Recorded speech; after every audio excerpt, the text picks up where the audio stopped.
एक अच्छे वक्ता की सबसे अच्छी क्वालिटी यही होती है कि वो पहले एक अच्छा लिसनर होता है। आज के भौतिक संसार में यदि देखा जाए तो मनुष्य भौतिक कर्मों में लगा हुआ है। ना उसे भगवान मिल रहे हैं, ना ही ये भौतिक सुख उसे मिल रहे हैं और ना ही शांति उसे मिल पा रही है। क्योंकि जितना आप चाहोगे आपकी कामना उतनी बढ़ती रहेगी और इस कामना का कोई अंत नहीं है। एक अच्छा सेलर वो होता है जो पहले मार्केट की नीड को समझता है। वह जानता है कि मार्केट को किस चीज की जरूरत है, फिर वो अपने प्रोडक्ट के जरिए उस नीड को मार्केट के अंदर उतारता है तथा लोगों तक उस प्रोडक्ट को पहुंचाकर लोगों की नीड पूरी करता है, जो कि सच्चे मायने में एक अच्छा सेलर और एक अच्छा मार्केटर कहलाता है।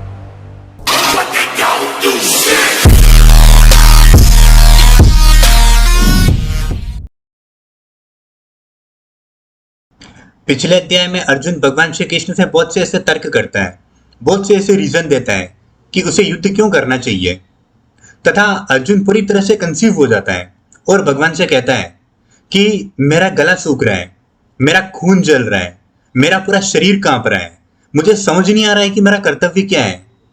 भागवत गीता देखा जाए तो वास्तविक यहीं से शुरू होती है, क्योंकि जो भगवान अब तक शांत थे वे अब बोलना प्रारंभ करते हैं। श्री भगवान उवाच कुतस्तवा कश्मलमिदं विस्मे समुपस्थितम् अनार्यजुष्टम स्वयं कीर्तिर्कर अर्जुन। परमात्मा श्री कृष्ण ने कहा, हे प्रिय अर्जुन, इस संकट की घड़ी में तुम्हारे भीतर यह विमोह कैसे उत्पन्न हुआ? यह सम्माननीय लोगों के अनुकूल नहीं है, इससे उच्च लोगों की प्राप्ति नहीं होती, अपितु अपयश प्राप्त होता है। तो यहां एक बात समझने जैसी है कि भगवान ने अर्जुन को पूरे पेशेंस के साथ सुना, उसे समझा कि अर्जुन कहना क्या चाहता है, अर्जुन बताना क्या चाहता है, अर्जुन के मन मस्तिष्क में चल क्या रहा है, तथा भगवान ने उसे बीच में कहीं भी रोका नहीं। एक अच्छे वक्ता की सबसे अच्छी क्वालिटी यही होती है कि वो पहले एक अच्छा लिसनर होता है। हम क्या करते हैं कि बिना सामने वाले की बात को सुने या फिर उसकी बात को बीच में काटकर कुछ भी बोलने लग जाते हैं, जो कि पहले से ही हमारे माइंड में पड़ा हुआ है, बिना यह जाने कि सामने वाला बोलना क्या चाह रहा है या फिर हमें समझ में क्या आया, जिससे ना आपको उसकी बात समझ आई, ना जो अब आप बोलोगे वो उसे समझ में आएगा, जो कि बहुत ही बेकार और घटिया कम्युनिकेशन स्किल है। इसलिए हमेशा सबसे पहले सामने वाले को ध्यान से सुनो, समझो कि वो क्या कहना चाहता है और फिर खुद सोचकर सामने वाले की प्रॉब्लम का सॉल्यूशन उसे दो। जैसे कि भगवान ने सबसे पहले अर्जुन को ध्यान से सुना, समझा कि उसके मन मस्तिष्क में क्या चल रहा है, तथा फिर उन्होंने अर्जुन से कहा कि अर्जुन, तुम्हारे मन में ये सारे डाउट आए कैसे? भगवान अर्जुन की मनस्थिति को समझ के उसे दया भाव के साथ समझाने का प्रयास करते हैं। दया भाव बेसिकली दो प्रकार का होता है, एक होता है बॉडी के लेवल पे और एक होता है आत्मा के लेवल पे। जैसे कि एक बच्चे को भूख लगती है और वह जब रोता है तो मां को उसके प्रति एक करुणा का भाव पैदा होता है, एक दया भाव पैदा होता है। तब वो मां उसे दूध का गिलास देती है तथा उसकी भूख को शांत कर देती है।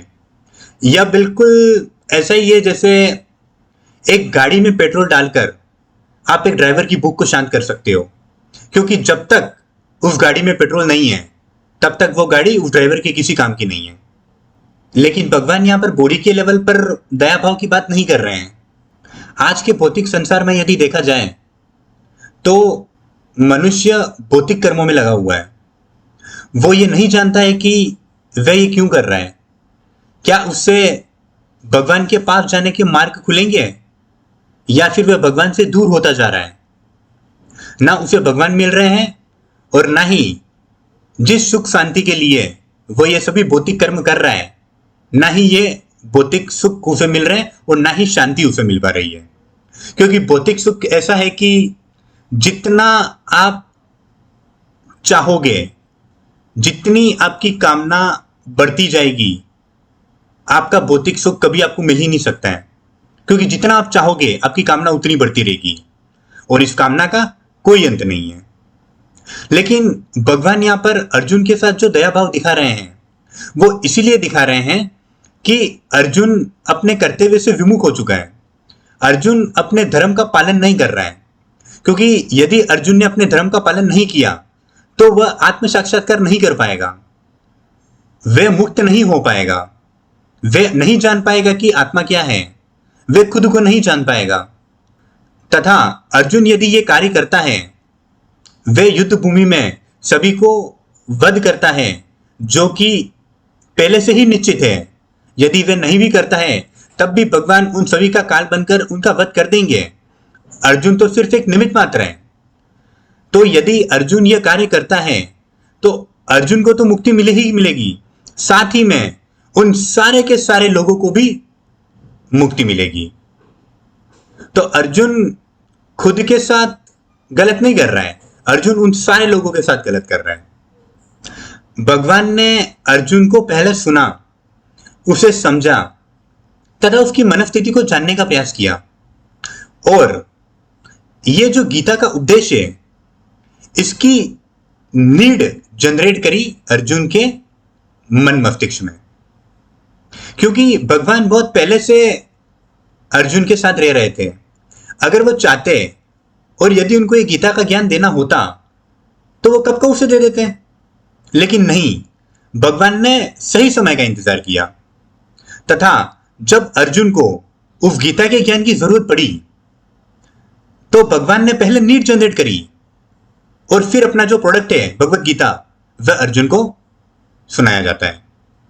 एक अच्छा सेलर वो होता है जो पहले मार्केट की नीड को समझता है, वह जानता है कि मार्केट को किस चीज की जरूरत है, फिर वो अपने प्रोडक्ट के जरिए उस नीड को मार्केट के अंदर उतारता है तथा लोगों तक उस प्रोडक्ट को पहुंचाकर लोगों की नीड पूरी करता है, जो कि सच्चे मायने में एक अच्छा सेलर और एक अच्छा मार्केटर कहलाता है। एक अच्छे टीचर के लिए सबसे पहले यह जरूरी होता है कि वह अपने स्टूडेंट के मन में जो ज्ञान वो उसे देना चाहता है उसकी नीड को जनरेट करे, कि स्टूडेंट को यह पता हो कि जो ज्ञान उसे दिया जा रहा है उसकी जरूरत उसे क्यों है। क्योंकि जब तक स्टूडेंट को यह समझ में नहीं आएगा कि जो ज्ञान उसे दिया जा रहा है उसकी जरूरत उसे क्यों है, तब तक कितना भी अच्छा शिक्षक क्यों ना हो, कितना भी पढ़ा लिखा शिक्षक क्यों ना हो, उसके पास कितना भी ज्ञान क्यों ना हो और उस स्टूडेंट को कितना भी अच्छा ज्ञान क्यों ना दे दिया जाए, वह एक कान से सुनेगा तथा दूसरे कान से निकाल देगा। भगवान अर्जुन से कहते हैं कि तुम्हें इस प्रकार का आचरण शोभा नहीं देता है। अगर तुम ये युद्ध भूमि छोड़कर भाग गए तो सोचो लोग क्या कहेंगे। तुम्हारा जितना भी नाम है, जितनी भी ख्याति है, वो सभी नष्ट हो जाएगी। अगर तुम अपने कर्तव्य से भागोगे तो तुम अपनी सुप्रीम रियलिटी तथा अपने सुप्रीम डेस्टिनेशन तक कभी नहीं पहुंच पाओगे।